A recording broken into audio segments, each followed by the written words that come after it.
guest grew up in London, but has always had a strong connection to Italy, and is the chef and owner of Buca di Lupo, one of London's best Italian restaurants. His most recent accomplishment is a cookbook, which is very interesting and eye-catching, The Geometry of Pasta. The philosophy of the book is the perfect shape plus the perfect sauce equals the geometry of pasta.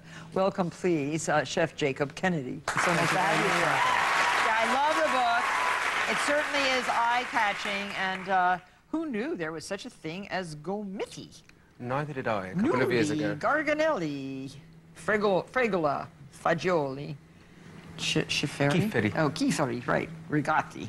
Oh my gosh, there's so many good things. Oh, capelletti I know, cannelloni I know, and I do know manicotti.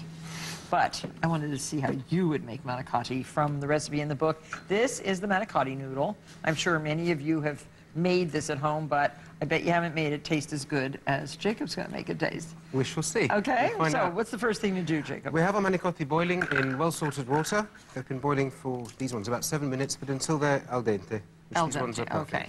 So I'm just going to drain them quickly. And then now you are English. I am English. Yes. My blood, I'm half American. Oh, you are? But I was born in London. Have you spent a lot of time in Italy? I spent a year there just before we opened Buca di Lupo. It turned into research. I'm rinsing very quickly in the cold water. Oh, there's ice water here. I never do this really with pasta, but because we're stuffing it, it makes life a lot easier later on. Okay, good. Then in the same water, I'm going to turn this back on, we're just going to boil the spinach. Oh, right in this, okay, good. It's perfectly good. Okay. So that's going to go in, and then these are small, probably just about 30 seconds will do. Okay. Bigger spinach, a bit longer. You know, the Italians, they like their vegetables. Yes. Soft. Yes. Well, especially for stuffing. You're making a ricotta and spinach stuffing? Absolutely. Okay, good. Absolutely. My favorite. I love that. So do you eat manicotti often? No, I eat it often. I don't cook it a lot, but I eat it a lot. I love Italian food, too. I love pastas. And the more, the better. But it's best at lunchtime. It is. I eat it almost, well, not for breakfast, but any other time of day I can do. Indeed. So these are now wilted. I'm going to put these into ice water just for a second. Okay. Not for too long, because they're nicely seasoned from the cooking water, and you don't want to wash out the seasoning. Turn this off? Yeah, that would be great. Thank you. Now, we have the illustrator of this beautiful book, Caz Hildebrand, sitting in the audience. She's come with you. Hi, Caz. How did you come up with the design for this striking book?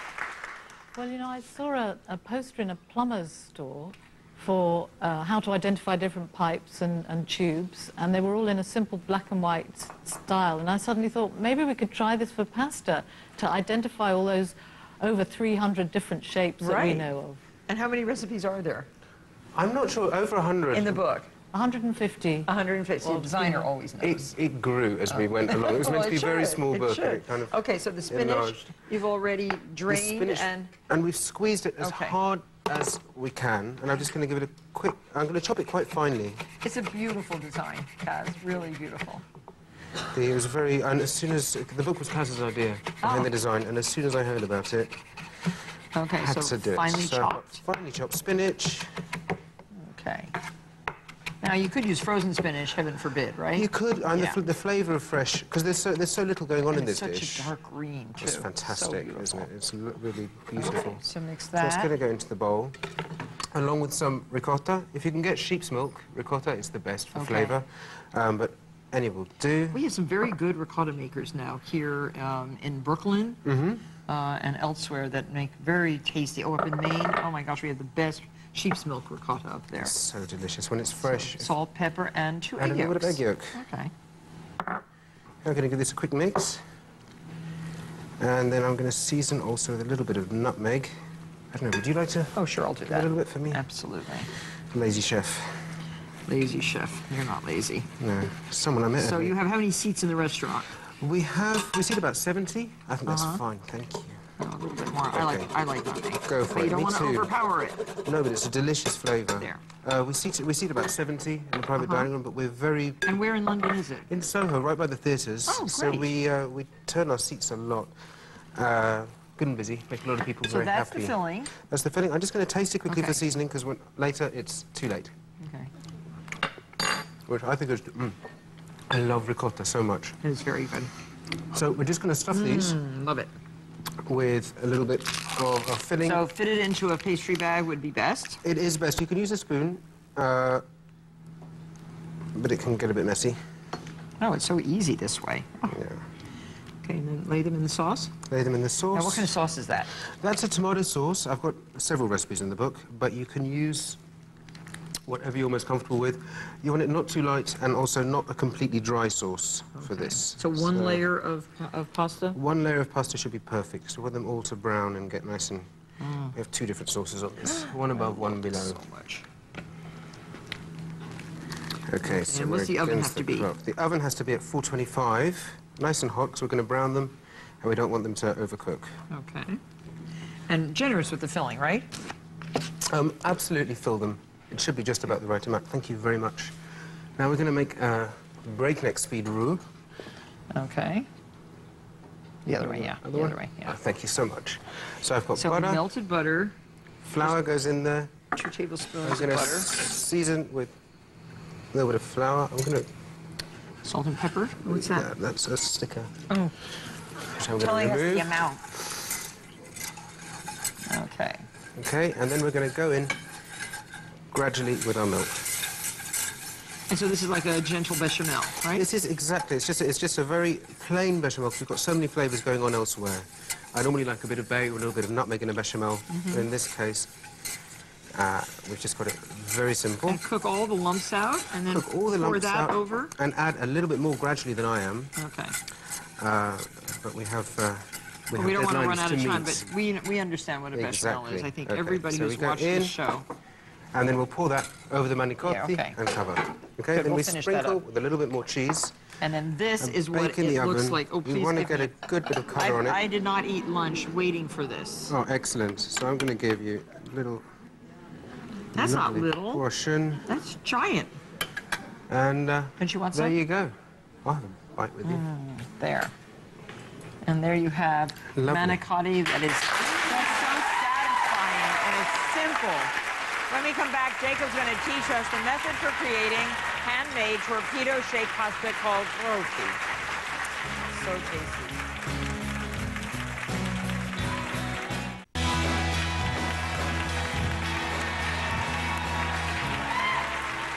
We're back with London chef Jacob Kenedy, who's going to show us how he combines just 2 ingredients, semolina and water, this and this.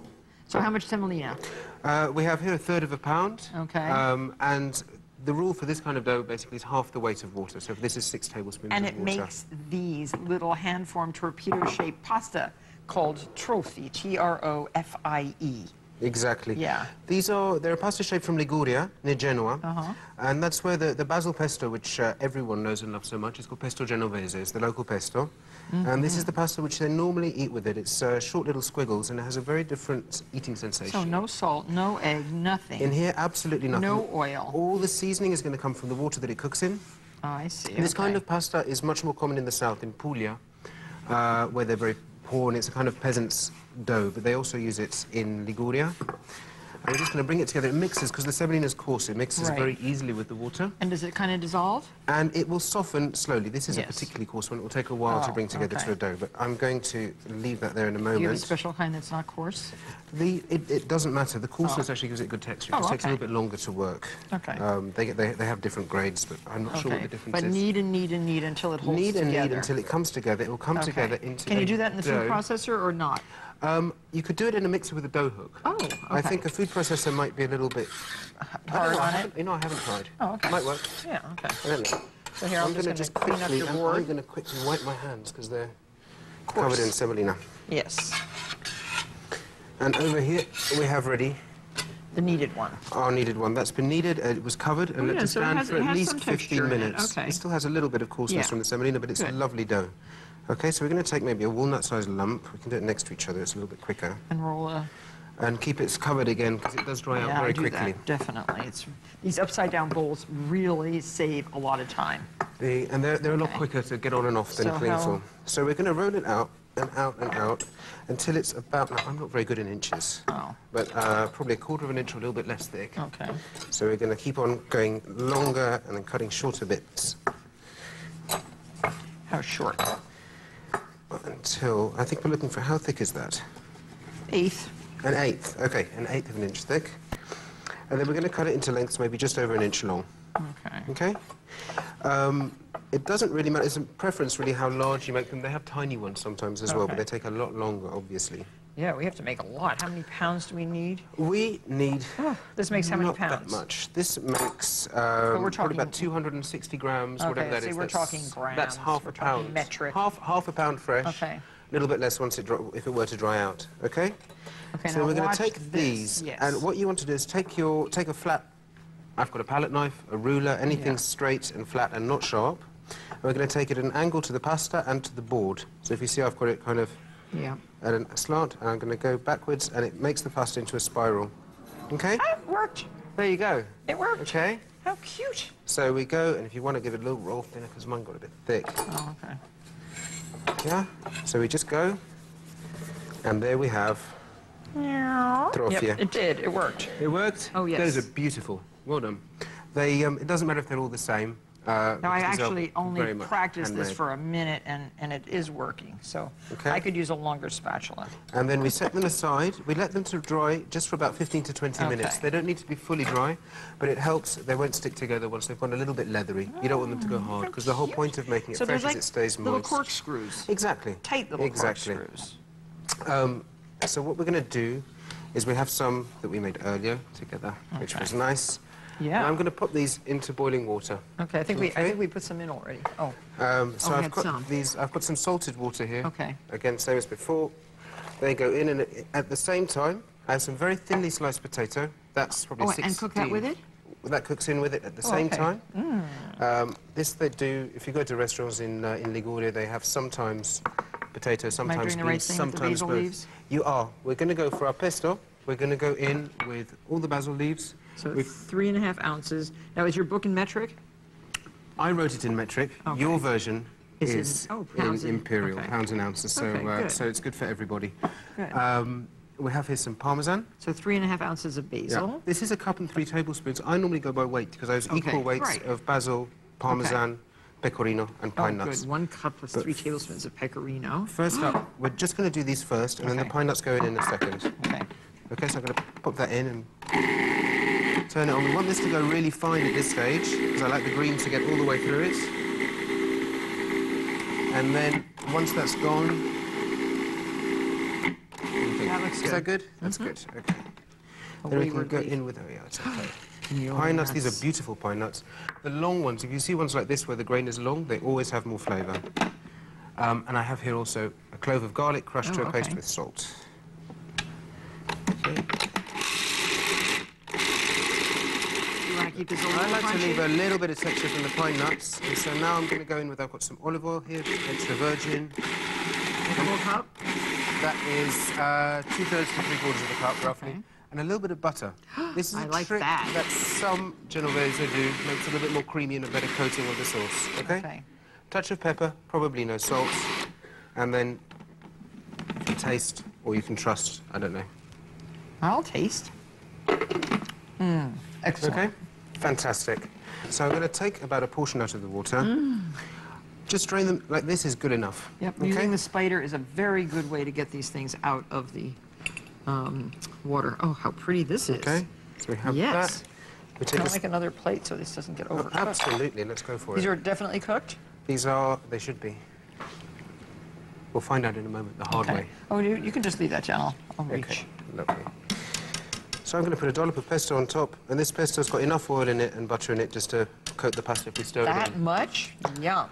I love it. I love it, too. So this is for me? for you, and I guess this one's for me. Yep, there we Thank go. you. Mine's So the bigger than yours. Geometry of Pasta cookbook is a gift to everyone in the audience. You guys are getting some really gorgeous books. This is so pretty, so beautiful. Jacob, thank you, and thank you, Caz Hildebrand, for making such an interesting book. Thank you very much. Thank you.